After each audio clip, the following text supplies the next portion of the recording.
Բարգավաճ Հայաստան կուսակցության ներկայացուցիչները Իրանի Իսլամական Հանրապետության դեսպանատանն են մոտենում նամակով հասցեագրված դեսպանին։ Կուսակցությունը Հայաստանում հավատարմագրված բոլոր դիվանագիտական առաքելություններին, միջազգային կազմակերպություններին ուրբաթ գրություններ է ուղարկել։ Քաղաքական թիմը կորպուսի ուշադրությունն է հրավիրել Գագիկ Ծառուկյանի նկատմամբ տեղի ունեցող ապօրինությունների վրա, հույս ունենալով, որ ժողովրդավարության ջատագովները կարձագանքեն մարդու իրավունքների կոպտագույն խախտումներին։ Ինչու են որոշել Իրանի դեսպանին անձամբ հանձնել նամակը։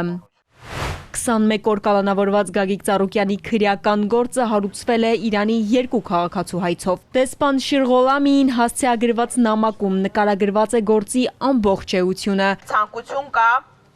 նորին գերազանցություն պարոն դեսպանին, պարոն Շիրղոլամիին անձամբ փոխանցել Բարգավաճ Հայաստան կուսակցության նամակը, որտեղ նկարագրված է ամբողջ այն իրավական բեսպրեդելը, որը սանձազերծվել է Գագիկ Ծառուկյանի նկատմամբ։ Մենք ուզում ենք հավատալ, որ Իրանի Իսլամական Հանրապետության դեսպանատունը դեսպանի գլխավորությամբ հետամուտ է լինելու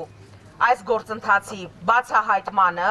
օգտագործելու է բոլոր հնարավոր իրավական եւ դիվանագիտական գործիքները պարոն Ծառուկյանի նկատմամբ սանձազերծված բացարձակ ապօրինի քրեական հետապնդումը դադարեցնելու եւ արդարության հասնելու նպատակով։ Իրանի իրավական մարմինների որոշման հիման վրա Իրանում որոշում է ընդունվել եւ եթե չեմ սխալվում նույնիսկ պարտավորագիր էր գրվել, համաձայն որի հենց այդ խարդախներն են ֆինանսական խարդախություն փորձել իրականացնել Գագիկ Ծառուկյանի հանդեպ։ Սա ակնհայտ է, այսինքն ֆիքսում ենք Իրանի իրավապահ մարմինների, Իրանի դատական համակարգը լիովին ջախջախել է այն մեղադրանքները, որոնց շուրջ այսօր տեղի է ունենում Գագիկ Ծառուկյանի հետ գործընթացներ։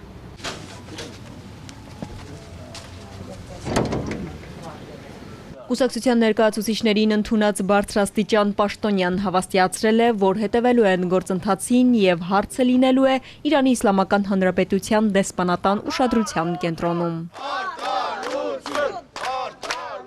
Ալադավթյան, Սիմիկ Մայիլյան, Էպիկենտրոն։